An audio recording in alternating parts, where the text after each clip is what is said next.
if you look at, Peterborough, for example, in Ontario, like it's very isolated and there's a lot of, mischief, like you were talking about. Shouts out to Peterborough, catching strays. We inevitably are sucking the joy out of everything that people do because we live in a society that forces you to feel that everything has to be monetized. Yeah. Like, when is the last time you were able to change somebody's mind? Somebody with a firmly held idea, they came into the conversation thinking they knew what they were talking about, and you sat an hour with them and they left saying, you know what, you've changed my mind. When's the last time you changed somebody's mind? There are places in the world that take 2 days to finish a highway, to finish a pothole, like China, Shanghai. 2 daars. Does it bother you that you just picked a utilitarian, like a place where like nobody could say don't build the highway? Yeah, I mean.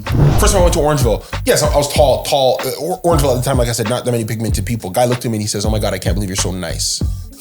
I said, why? He goes, that hasn't been my experience. With what, tall people? Black people. Oh.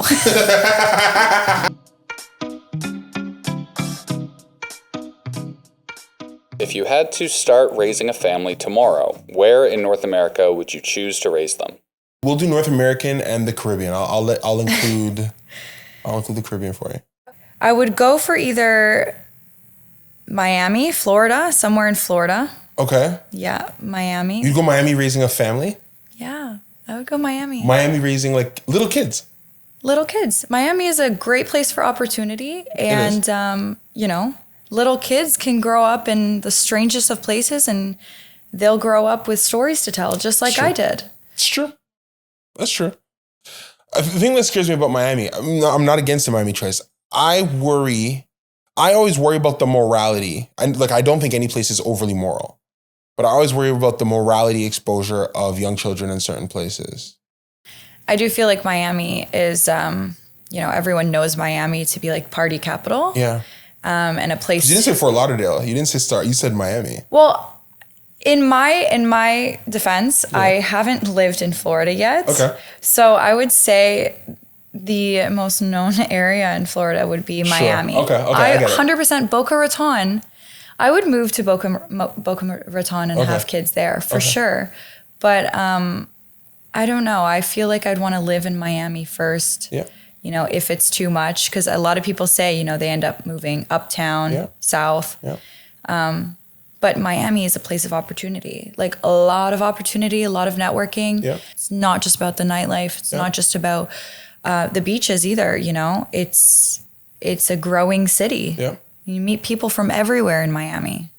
Yeah, like obviously any place that has massive tourism, you bring the world to your doorstep. Mm-hmm. And I guess the reason why I find this question so interesting is it breaks down what I think my family will be like at the time that I'm having children, right? So it's like, if I think that as a parent, I will be in a position to give my children opportunity no matter where we grow up or no matter where we are, then what is it that I'm prioritizing when I think about where I'd want my kids to live in North America?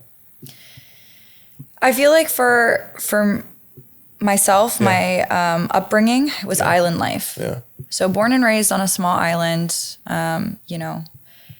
Miami is kind of like a combination of where I am now, so Toronto, and the island life, my first chapter. Combining the island life question, so would you rather raise a family in a city or a small town?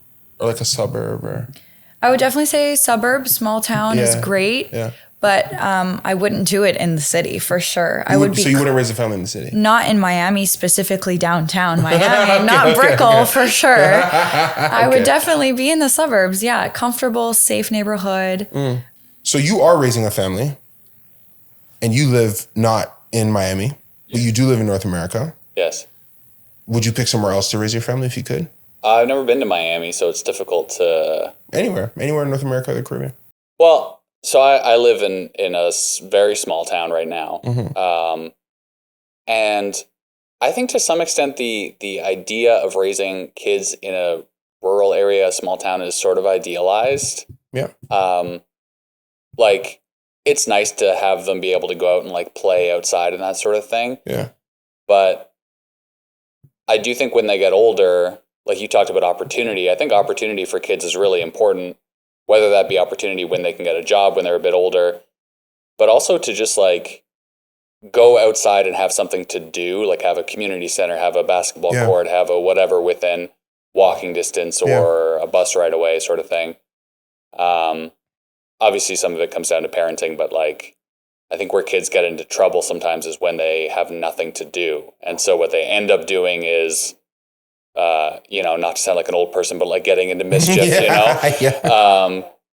So I see the appeal of a suburb in a big city or near a big city where you can get to whatever you want, but you're also sort of isolated or insulated a bit from some of the more nefarious aspects of big city life. I do agree with that because, I mean, if you look at, Peterborough, for example, in Ontario, like it's very isolated and there's a lot of, mischief, like you were talking about.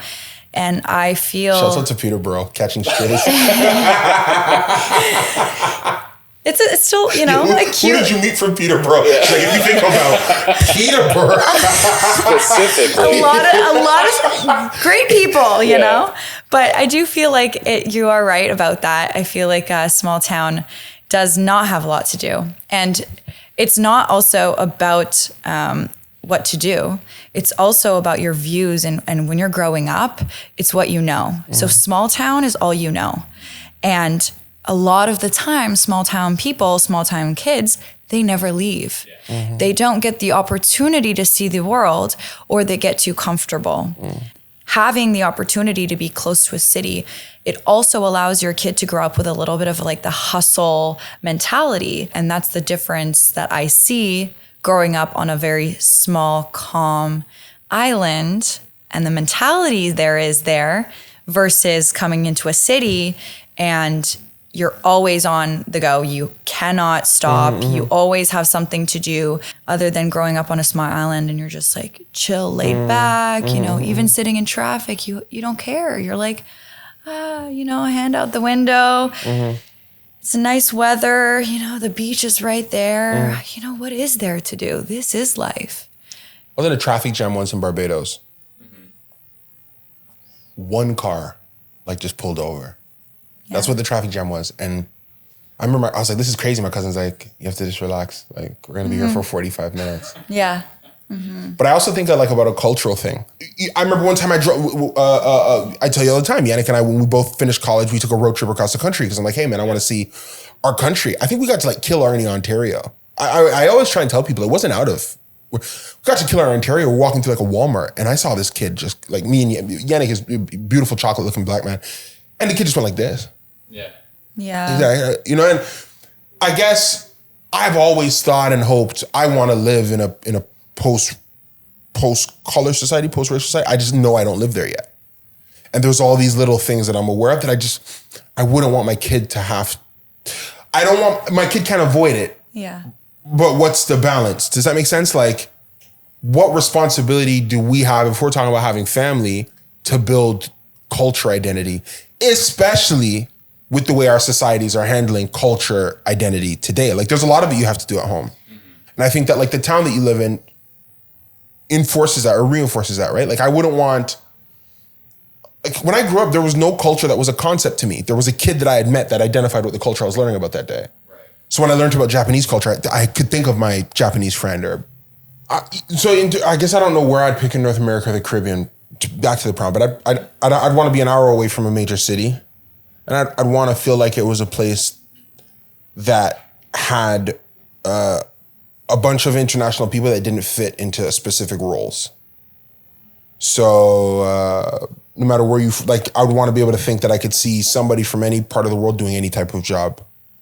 Obviously, anybody who knows me knows this. I love Canada. I love, and I specifically love the time in Canada that I grew up and the surroundings that I had. So I grew up in Brampton, I went to school in Etobicoke, and I spent a lot of time. So I just always felt like I was seeing a vast multitude of culture, and I'd love which made it so much easier when it came to politics and understanding different people. I had a through line to that. I don't think I had a steep learning curve in trying to understand how to respect people from different cultures. I'm not saying I didn't make mistakes. We all make mistakes. Just when I think about our world getting a bit more divided, people getting into their echo chambers, people having such strong views, the wrong and strong, we said you're wrong and strong.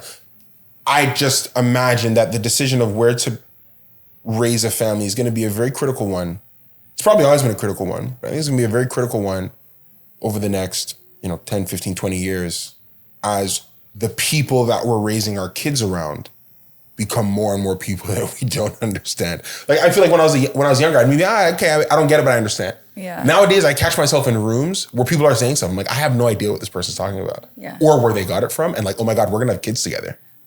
What's this going to be like? Yeah. True or false? Compared to my parents, I feel that there are less opportunities for me than they had when they were my age. No. I feel like there's more. More opportunities. No, I feel like there's more, especially like with technology. Mm-hmm. Technology nowadays, you can go anywhere and have opportunities. My parents, I mean, they left their, country of origin for opportunity. And, they were able to achieve a lot. Mom being born in Australia, then moving from Australia to Canada. And then my father being American. His parents were in the Navy. They traveled all the time. He was able to travel everywhere. And then eventually from North Carolina moved to St. Martin to build his business.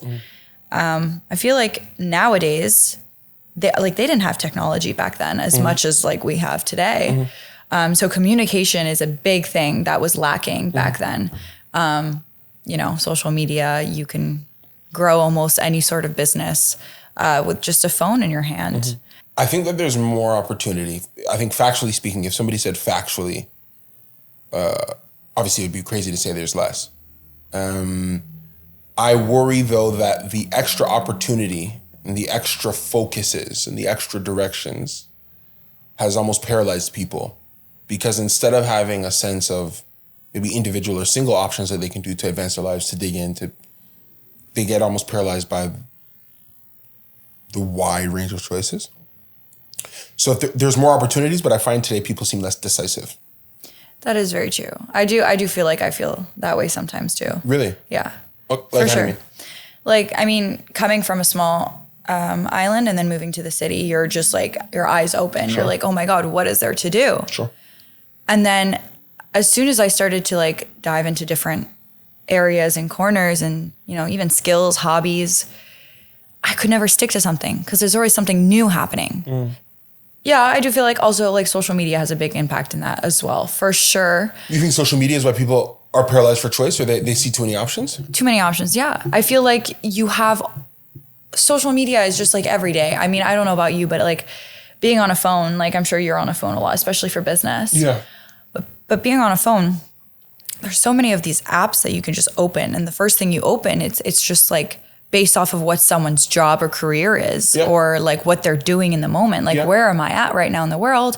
Oh, I'm traveling in Bali and I, have a swimwear brand. Or, oh, I live in Toronto, Ontario, and I'm selling my course. Or, there's always something going on, and we're so distracted with these phones, and we can't just find like just one path to stick to. And yeah, you're right about that. Like, there are more opportunities, but it's whether or not like we can stick to them or not.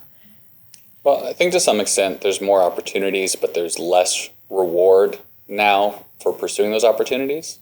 So, I mean, it's the age-old thing of, like my grandpa worked at GM for 40 years and was able to afford a big house on a single income, like all those things that are a lot more difficult now. But at the same time, because of social media and because there's less reward for those opportunities, I think people feel very pressured to turn anything that they enjoy doing into something to make money, which studies basically show that makes you stop enjoying something. Like if you try to commodify it, it becomes work and then it's no longer enjoyable. Yeah. So it's sort of this weird cycle of like people endlessly pursuing these opportunities of things that they enjoy because they want to make some extra money. Yeah. Then they don't enjoy them anymore, so they stop doing them, and then they start finding a different hobby that they then think, I'll turn that into a money-making opportunity, and it's sort of this cycle. You just defined like me, who I am as a person. Really fun fact, like when I was living in the city during COVID, I sold paintings. Like I used to paint. I'm a really good painter, and I've done art my whole life. Wow.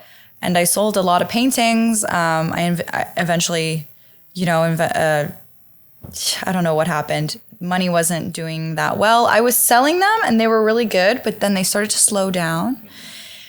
And as soon as they started to slow down, I started to think, like, is it my work? Like, is it me, like, not painting well enough?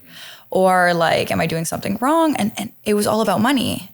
But when I think about it now, it's like I grew up painting and I went to art classes and put music in my ears just to get away. That was like my peace. And as soon as I started to involve money with it, it was like I didn't enjoy it anymore. And I don't think I've painted as much as I did during the pandemic since that happened. Yeah. Even other little smaller businesses I've started too. Like I had a candle business. It's called Avec Plaisir. I started pouring candles right after the pandemic and selling them and doing the logo, brand identity, all that stuff. Like I'm in school for graphic design. So I'm really good at like doing all that stuff.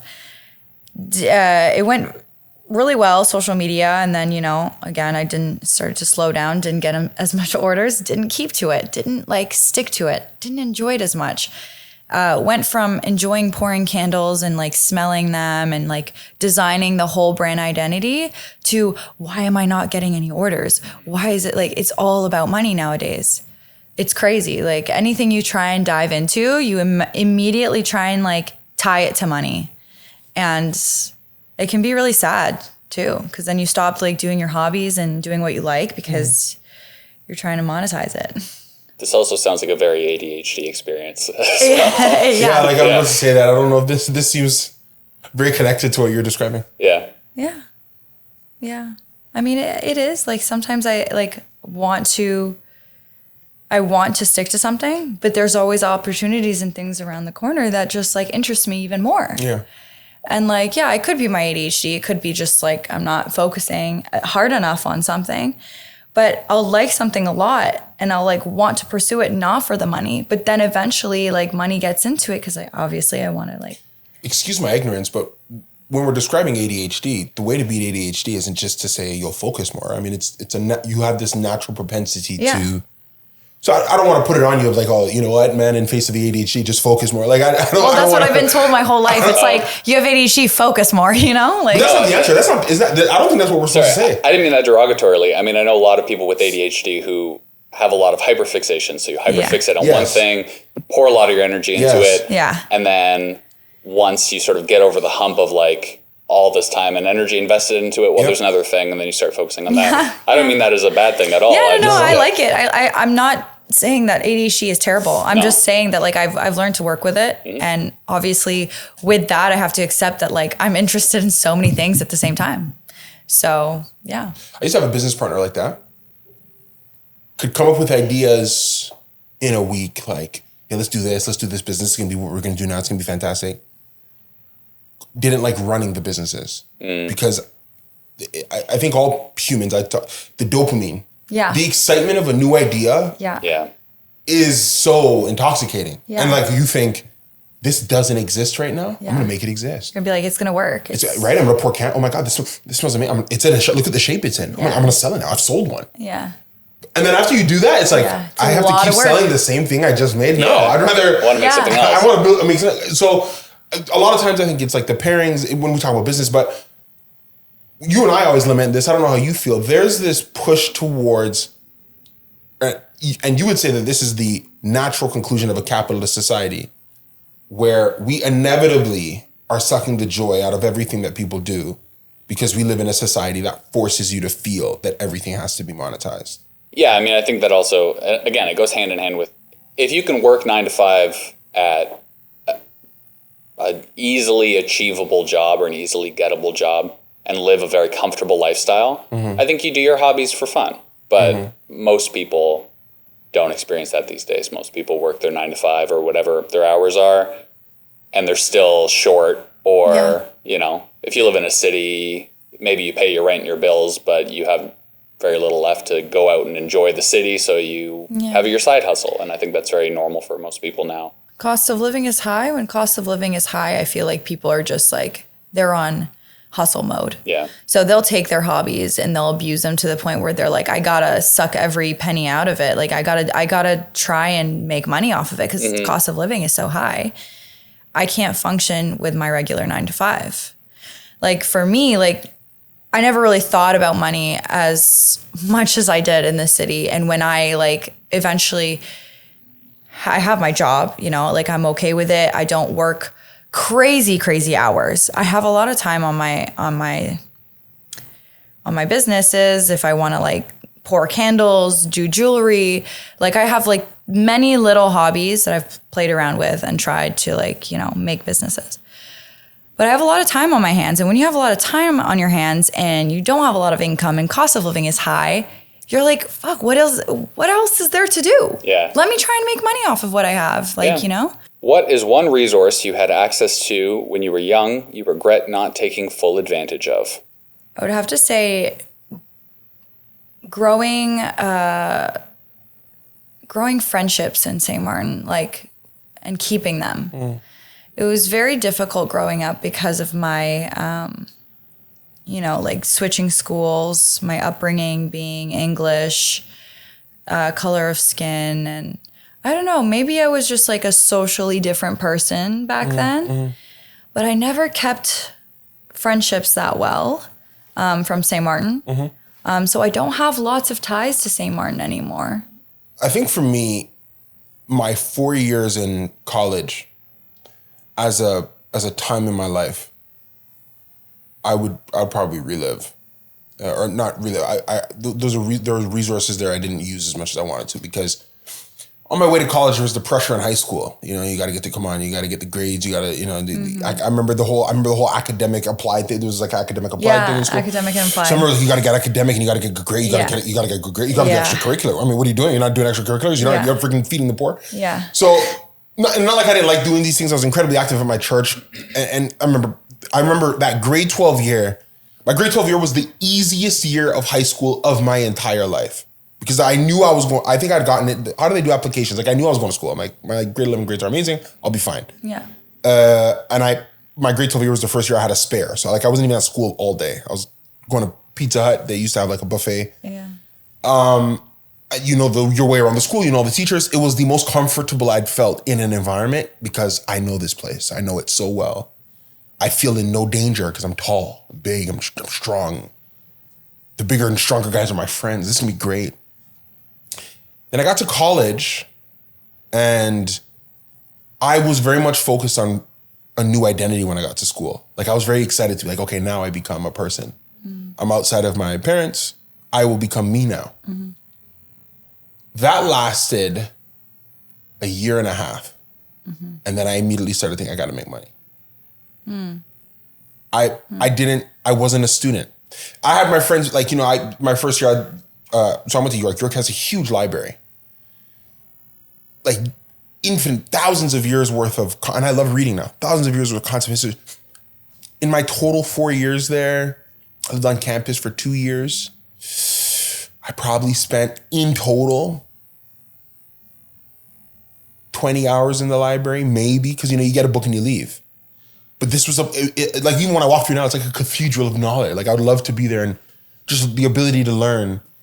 Trips you could take with your friend. I never went on student trips. I never went on like hey, it's the summer, guys, let's travel. It's like we're all got to get work, and then, you know, the side hustle thing. I was a musician for a little bit, and it's like, okay, we're doing that. And so as a resource, using those years, I probably would have done differently. I tell people this all the time. Knowing what I know now, I wouldn't have went to college.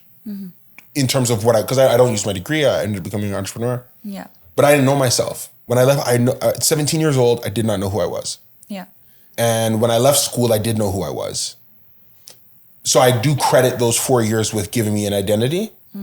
But taking from it that the best and greatest investment I got from that college experience was an identity of who I was, then I would have just doubled down on that. I wouldn't have wasted time trying to get those jobs or do the fake networking thing. But I feel like if you didn't have your story play out the way it started, I don't think you would be sitting in this chair. No, it's very possible. I mean, Lord knows if I burst off on some of those college parties, I probably would have got myself in trouble. But look, I'm a big believer in whatever's happened couldn't have happened any other way. I'm a big believer in that. Yeah. I'm a big believer in determinism. I think if you rewind the clock, you put the same person in the same experience, they're going to do the same thing. I do believe this. Yeah. So I'm not mourning or lamenting that. I think sometimes I romanticize the idea that for 4 years, because I did get a job at some point. Okay, for 2 years, for an 8-month period of time with university lectures that probably only take up 6 hours of your week, maybe 8, if that. I had an unlimited amount of time in an institution of higher learning I went to, or the world was there. Yeah. To stretch and push and crack the foundations of who I was as a person. And I didn't do that. But you also said you wouldn't, if you could go back, you probably wouldn't do college. So you kind of have like a difference there. It's like, but I'd probably spend time on campus though. I wouldn't have been part of like the paying of tuition. I would sit in on our lectures and I'll do that stuff. But I don't know. I romanticize the college experience for what Plato originally intended. It is a place for people of incredible curiosity. But you can still do that now, even without paying tuition. It's not the same. You were young back then. That's why. I think we were all young back then. Yeah. Like, when is the last time you were able to change somebody's mind? Somebody with a firmly held idea, they came into the conversation thinking they knew what they were talking about, and you sat an hour with them and they left saying, you know what, you've changed my mind. When's the last time you changed somebody's mind? I couldn't even recall that, to be honest. At 17 and 19, we were having our minds changed every day. Yeah. There's so much beauty in that. I don't know if I'm being ridiculous. I can't remember the last time I changed somebody's mind. Yeah. And I remember in debates and somebody would say, that's a good point. And it hits you and you see their face and you're like, oh. No, you can't change people's minds anymore. Why? Because I can't change my mind. Because what I think is how I live. How I live is who I've picked to marry. Who I've picked to marry is who I had my kids with. Who I've had my kids with has to reinforce what I think. You can't change my mind. It's my entire life. Yeah. It's your identity. It's like who you are. But like as children, we're so flexible. We're so curious. We're so open. And like even as a little kid, like not even college, even as a little kid, you could convince him of anything. You could tell him there's 3 Earths and we're on Earth number 1.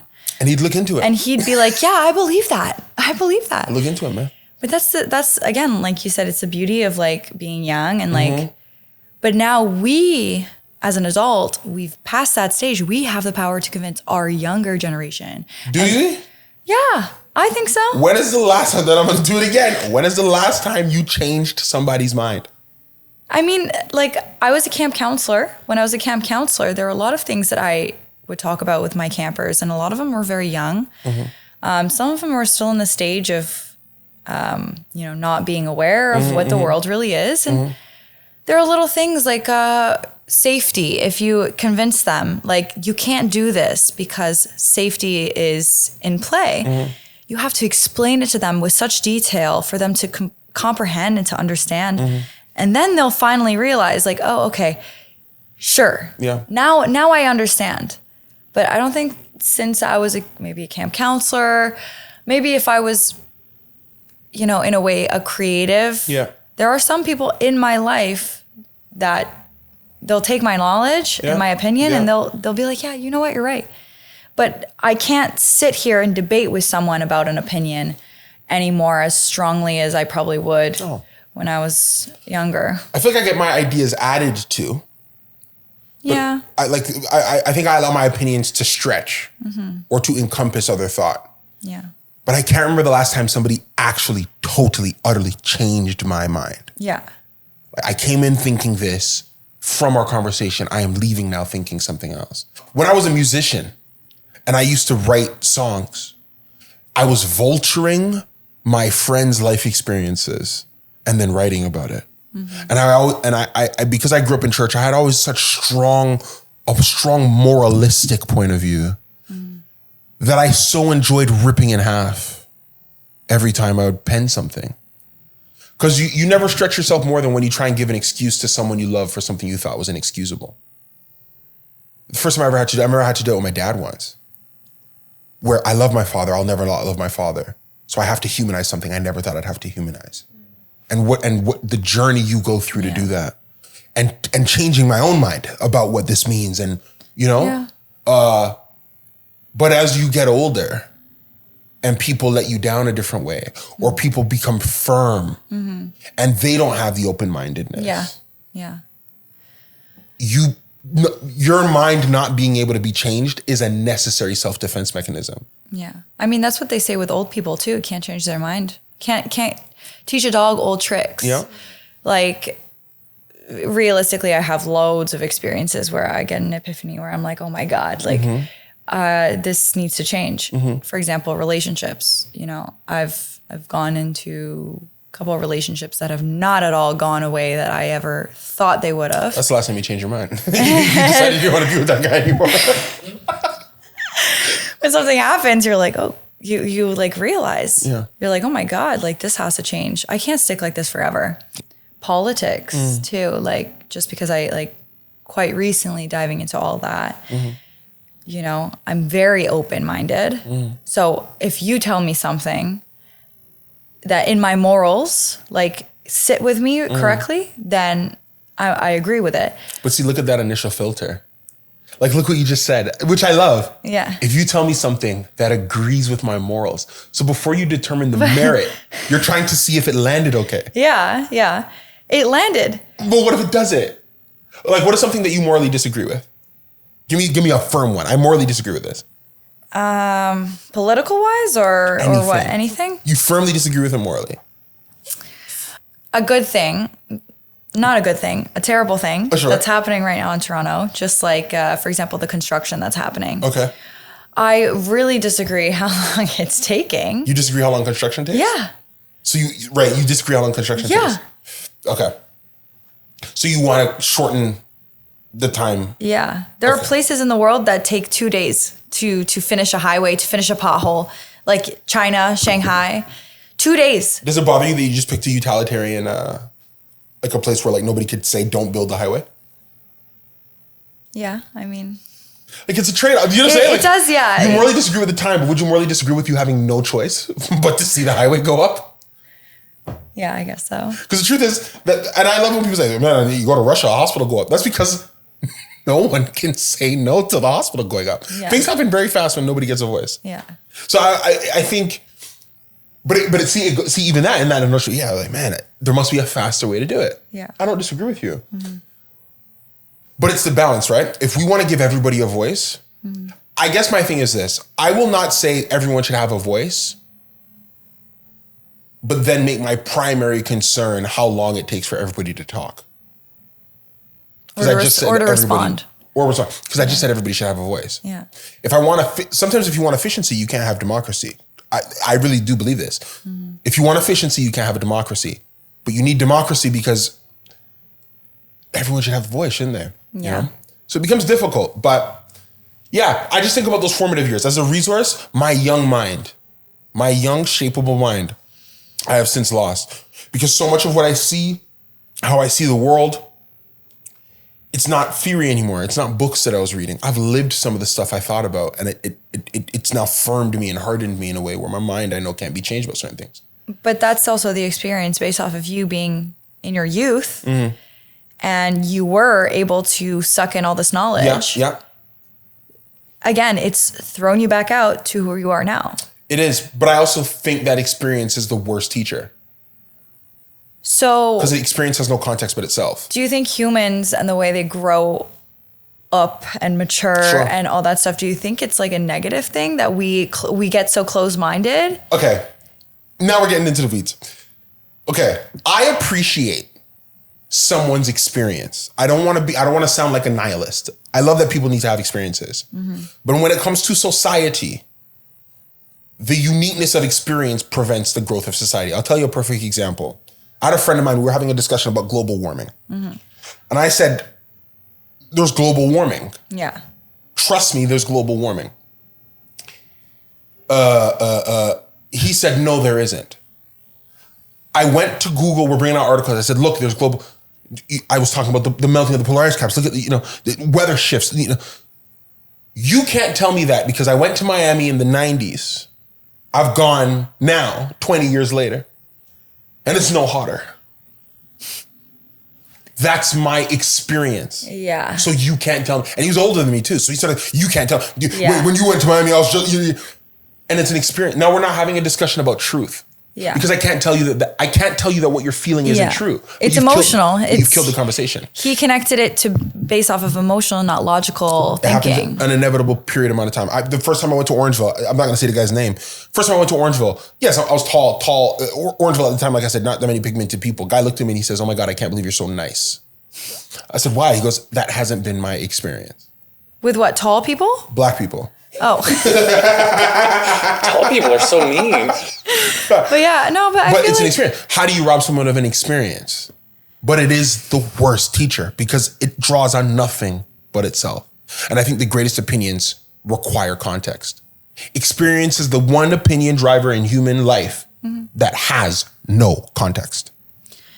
But if you're thinking and you're talking about experience. Yes. Okay. Yeah.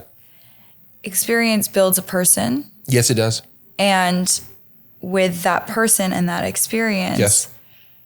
it can change a lot of views for a lot of people. Yes, it can. So Permitted, they have the same influence. experience. Yeah. Or not even same experience. They can emotionally connect to that person based off of that person's experience. To have a change for themselves? Yeah. Most experiential change requires identity. Perfect example. That's how, when you identify with another woman's story, it's because you've had a similar experience. Or I can emotionally connect to her pain based off of that experience. Which means that you're having to run a parallel from your experience to pain. Even just feeling empathy. Just empathy. It's not necessarily based off of experience. The empathy that I have for people, Yeah. I was taught it. Okay. I was taught to feel empathy. So you don't feel empathetic. You were taught to feel empathetic? As a kid, yeah, you're taught to feel empathetic. So when I was a kid on the playground and I was bigger and stronger and I would take toys from kids that were smaller. And be gentle? No, I would take them. I want the toy. I'm taking it. I'd beat kids up and take the toy. My mom had to tell me, this is wrong. Yeah. And the reason why this is wrong and why you shouldn't do this is now you're going to go to your room. And you're going to be stuck there. And you're going to see what it's like that I have power over you. And now I'm withholding something from you. And from this experience and knowledge and knowing how this felt, you have now learned to do not do that to other people. But in its concept, I want the toy, I took it. Yeah. Someone had to tell me of what the experience was of the other human, in my opinion. What you say, what? You've recently had children. I understand what you're saying. I think you're right, but I think it is more nuanced. Like, I do think especially children can be sort of conditioned to think that anything is normal, unfortunately, and be trained out of having a sense of empathy. I do think inherently people have empathy because we are, if we break it down to like our animal instincts, like we're a communal life form. Like even we like females. We like to be in groups. So I think with that comes an inherent sense of empathy for others. But I think the nitty gritty of that can be taught, because when you're talking about, you wanted a toy and took it, that's also sort of an animal instinct. Yeah. And that's sort of the point of an organized society. That's greed. Yeah, that's greed, right? Greed. No, it's not. Oh my goodness. It's greed. Okay, I'll ask you both this. Do you think people, this is going back to a political argument, shouts out to John Locke and Thomas Hobbes, and shouts out to, early Christian teachings. Are people inherently good or inherently bad? I'd say humans are, like, there's a scale. I can't There say. isn't. Are people inherently good or inherently bad? Good and bad is not on the scale. We do that to give ourselves forgiveness for our worst desires. Are people inherently good or inherently bad? I would say more on the bad spectrum. Oh, see, I would say more on the good spectrum. Are you insane? You think people are inherently good? Yeah, I think if you're talking, especially about early Christian teachings, you're talking about a very Early Christian limited teachings say we're all born in sin. Christian teachings say we're all bad. Yeah, because they have a very limited consensus on what is good and bad. If humans were morally good, we wouldn't have greed. We wouldn't have selfishness. We wouldn't have like the urge of doing things that isn't morally good. Like those emotions came because we do bad things, I agree and I disagree, because if you look at like early societies, like before capitalism, if you had, not to say that capitalism is the root of all evil, I'm not saying I know that, that's what you think though. Well, I do, but that's beside the point. They would, banish people who stole or who hoarded resources like food and didn't give it to others, right? Like they would form, no one told them, you need to form a group of people who respects each other and who shares things and who works together towards communal good. Yeah. You know, I'm talking about non-religious societies, so you can't even say there was a God that came from on high and told them this is what you have to do. There's just a natural that we should all live. If we can all live, let's all live. Right. And this person is infringing on our ability as a group to live a happy, fulfilling, sustainable lifestyle. We're going to, push them out and they'll get eaten by wolves. So I agree with you. Certainly there are people who have the instinct. I think we all have the instinct to be greedy and covetous and all these things. But I don't think that is intrinsically what we want as people. Mm. Like if you look after the media doesn't portray this, but after like natural disasters, there are people who go and loot, but there's also more broadly people who give what they can to their neighbor who is suffering more than they are and form communities. Yeah. And I do agree with that. Because, I experienced a hurricane firsthand. Mm-hmm. And the first day it finished and it ended and the storm calmed down. Yeah. Me and my mom went out for a drive and we saw exactly what you described. We saw looters go to a pharmacy and loot the pharmacy and, was getting everything they could and breaking in and, while I was in New York living after the hurricane and I evacuated, my parents stayed on the island to fix the house up. But we also got our friends to come and stay with us because they lost their house. Like what else are they going to do? We, took them in and we had food because we had freezers from the restaurant that we had, so we had, there was good and there was bad. Yeah. But I feel like that's why I'm trying to say there's a balance to humans and the species we are. We are good and we are bad, but there's not going to be good without bad and there's not going to be bad without good. It's just like, that's who we are. Okay. What would you say about humans being bad? Why would you say they're more? I think without taught and learned structure. I think without educated behavior, right? So without instruction, left to their own devices, without instruction and correction, I think people's natural instinct would lead them to more negative choices than positive. I think if you talk to a person, you didn't teach them anything. You put them in a group with another community and they make 100 choices. I think that over 51 of them would be bad choices that we would consider bad choices. And I say this because, and I don't know if this is taught behavior or learned behavior or not, but I would, and this is why I think this. I live in a society now where a multitude of people that I talk to, their intention is to stop working. That's what they want. When they talk about life, even entrepreneurs, I want to grow a business and I want it to make enough money so I can stop working. Yeah. I want to marry a woman and I want her to be rich enough so I can stop working. I want to marry a man. I want him to be rich enough so I can stop working. I want to stop working. Okay. The moment in your heart you have a desire to live a life that has you stop working is the moment you have shown me you're willing to make bad choices. Because if we're all giving our fair share, you can never stop working. That's ridiculous. Brother, for me to want to get to a point where I'm no longer working, someone has to be doing my part.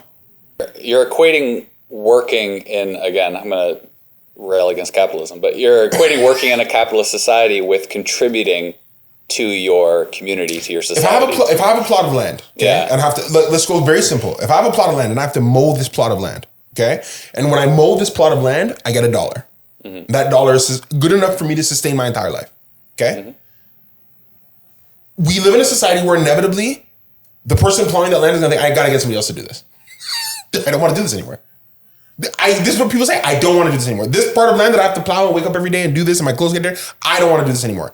I'm going to go give Jeremy over there 25 cents to plow my plot of land. I'm going to collect $1. I'm going to give him 25 cents and I'm going to hold the 75. You might say this is capitalism, but capitalism has saved the vast majority of society, because not for capitalism, just the biggest, strongest, most weaponized people would kill and control everything. At least capitalism gives those with intellect an opportunity.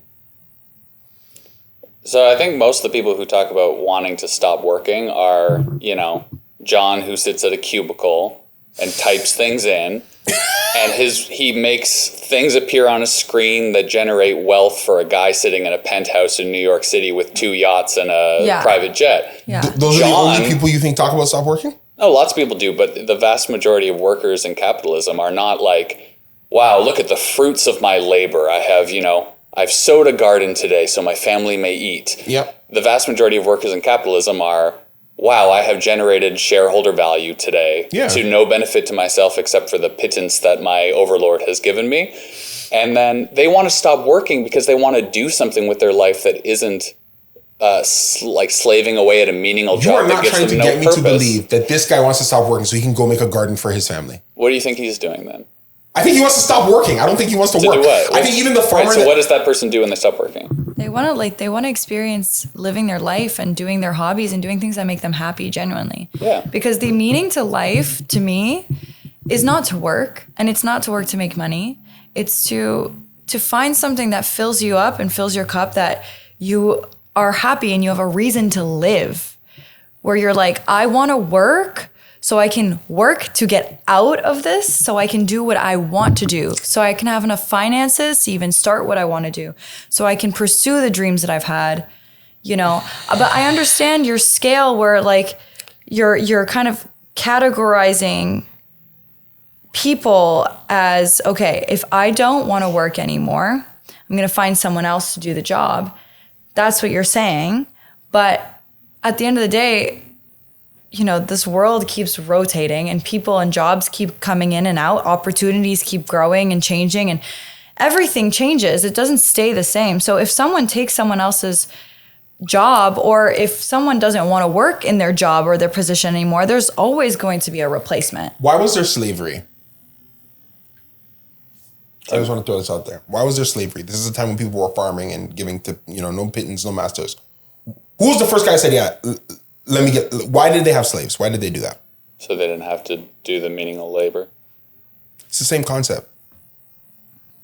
It's not the same concept. It is the same concept.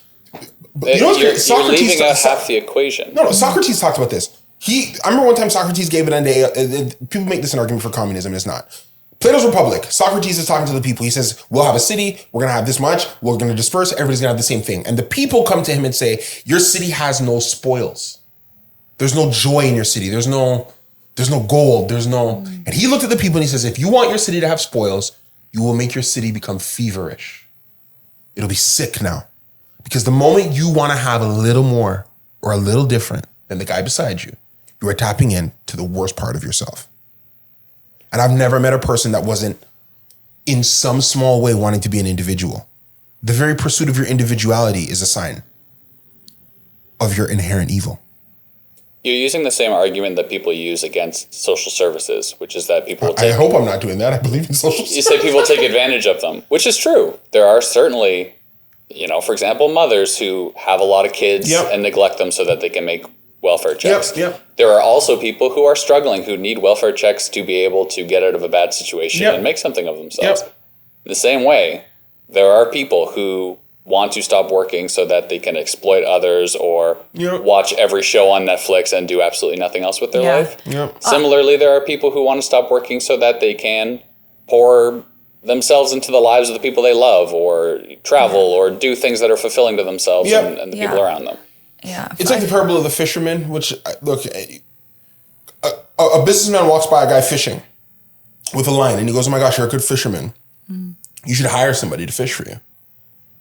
He goes, why are you fishing? He goes, I'm fishing so I can bring food home for my family. He goes, man, you should hire somebody to do this. He goes, why would I hire somebody to do this? Because if you hire somebody to do this, you can sell your fish at market. Because if I sell my fish at market, what am I going to do? He goes, well, once you sell your fish at market, you could hire more people to come here and fish for you. He goes, okay, if I do that, then what am I going to do? He goes, well, once you have all the people fishing, then you put it together into a big fish conglomerate that you could run, and you'd be selling all the fish in this place. You'd run the fishing industry on the island. He goes, okay, once I run the fishing industry on the island, what am I going to do? He goes, well, then after that, you'd have time to fish and give food to your family. But that's the whole point. So it's a whole cycle. It's all cyclical, right? It's a cycle. So I don't disagree. I think it is all a measure of what you want. I think in the end, and I remember when I heard that, it was so interesting. In the end, I do believe the rich man and the poor man are going to end up doing the same thing. That's the idea. The idea is that the rich man and the poor man, they want to do the same thing. They want to be fulfilled in life. It's not about working. Yeah. It's not about work. It's about a sense of I'm in Zen. I'm in peace. Peace. Yeah. Running back to the argument of whether people are inherently good or inherently bad, which again, it's its own debate, its own discussion. Yeah, the majority of decisions that people make without instruction and education, I do think skew to the negative, only because I think people want ease. Yeah. I'll be honest, most of the times doing the right thing costs you something. Yeah. And people don't want it to, most of the time doing the right thing costs you something. And people don't want to, naturally, why would I want to do that? Yeah. I want it my way. I want my dopamine. I want my release. I want my excitement. I don't know. I'd argue doing the wrong thing costs something too. If you go back to your example of taking a toy from a kid on a playground, that kid's probably not going to want to be your friend anymore. If you go around taking everyone's toy, you've lost the ability to form relationships with those kids. Yeah. If you share your toy with that kid's probably nice to you the next day. Yeah. And now you have a friend. Yeah, you're rewarded. Good is rewarding, and bad is just bad. Like, bad is also It's rewarding. rewarding in some way. I'll say this. I think you've made a good argument. I think there's a cost and a reward to both sides of the coin. I wouldn't say one is right. It's just about when you want to pay the piper, when you want to have your moment. Whatever I think in my heart, if what I do, I'm never going to be intentionally bad. At the end of it, it also comes with, like, some people can mistakenly think that they're doing good, but then they're doing bad. Yeah. They don't have a sense or a direction of what to think because maybe they weren't taught, maybe based off of experience, stuff like that. So I feel like it's very important when you're looking at saying, hey, humans are bad or humans are good. There is, like I said in the beginning, there is no left and right for humans. There is a scale, and it's whether or not you can, like, find a middle ground. We'll leave it at that, because back to my point, I'm not quite sure my mind will be changed about this. See? I think your mind got changed a little bit. He's never going to change his mind about anything. What is one thing you hope to see change in society in your lifetime? Should I go first? Yeah, let's do it. Okay. I think society needs to realize that it's not all about capitalism, greed, and money. I think it all goes back to finding that clarity with each other and finding understanding, acceptance, and, just leading to a happier road. Like, being happy is the main goal. Being fulfilled is the main goal. I would love, over the course of my lifetime, for there to be a societal shift where people could be more content if they want to be content. I think about it like high school. So in my high school, the passing grade was like 51%, 50%. You pass with a 50. And the way I describe this to people is that there were some kids who came to high school and they were there for the 50. They're there just to pass. The effort they gave, the anxiety they took on from school, it was 50. But, they did what was considered the base level requirement and they got to pass. Yeah. And even in that world, there were some students that wanted to be high performing in that environment. They still wanted to get their A. They did the extra stuff. And they were there for the A, and they did that to pass.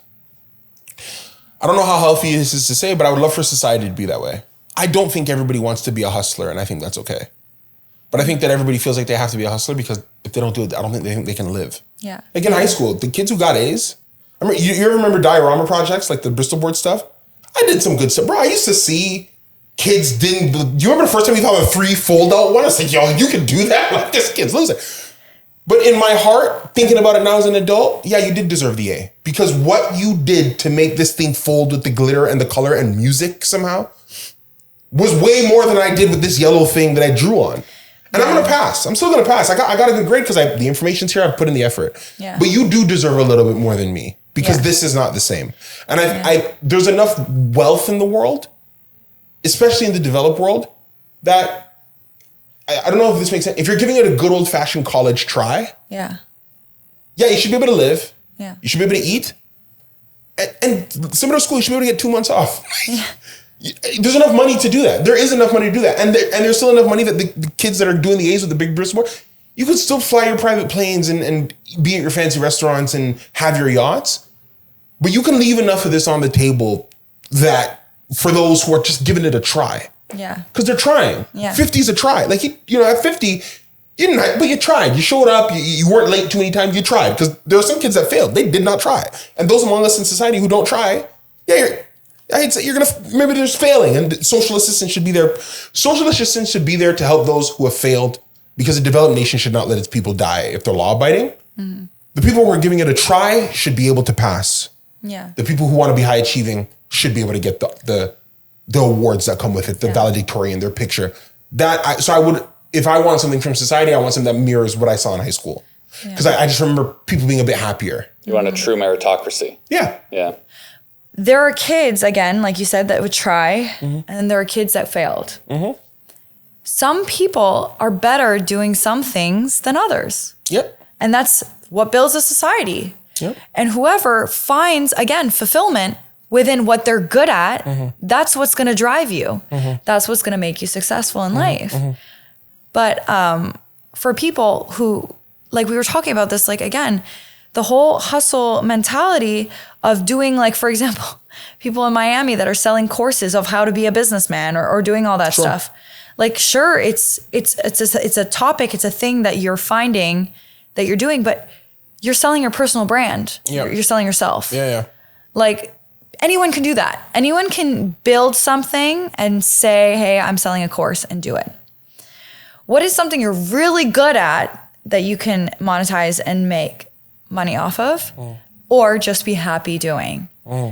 And for the people that hustle and they put in so much extra work on these courses and all these things, they could take that time and energy and find a skill that they're actually happy and are good at. Yeah. But I think that's why the meritocracy thing, that is why my meritocracy society concept probably won't work. Because hustle has become something to be packaged and sold. And I do not believe that is real. If you want to hustle, you do it. Yeah. And maybe you're in different arenas. But if you want to be I really do. If you want to be a business person, you do it. Those work convention things and come to the venture fest and all that stuff. Unpopular opinion, I think all that is utter BS. Yeah. I don't go to those things. But you know what's crazy? I thought about, I've been invited to speak at some of these things before. Yeah. I think it's utter nonsense. If you want to do something, there are books. Yeah. A lot of them are free. Some of them are cheap. And they're cheaper than the ticket, the price of the ticket to rub shoulders with these guys who are charging you for the benefit of hearing what they're going to put in a book. Read a book and Dunbar number. Read a book and combine with your community. And from what you're reading in these books, you will drag out of your community what you think is finding in these rooms, and then go from there. However, in a capitalist society, I can see those flyers of, do you want financial freedom? And they give you the guy driving the Ferrari. And we know the math on these things. The vast majority of these guys selling tokens and courses, and you're going to sign 1,000 people. 2 of them are going to make money. The other, 998 people are going to be losing money on the opportunity. And guess what? That's capitalism. But the guy at the top who sold the course is going to be flying his plane. Yeah. Is that meritocracy? Are they worthy of that wage? Man, if somebody's willing to pay it. So who knows? But that's what I'd love to see in society. I want to go back to high school.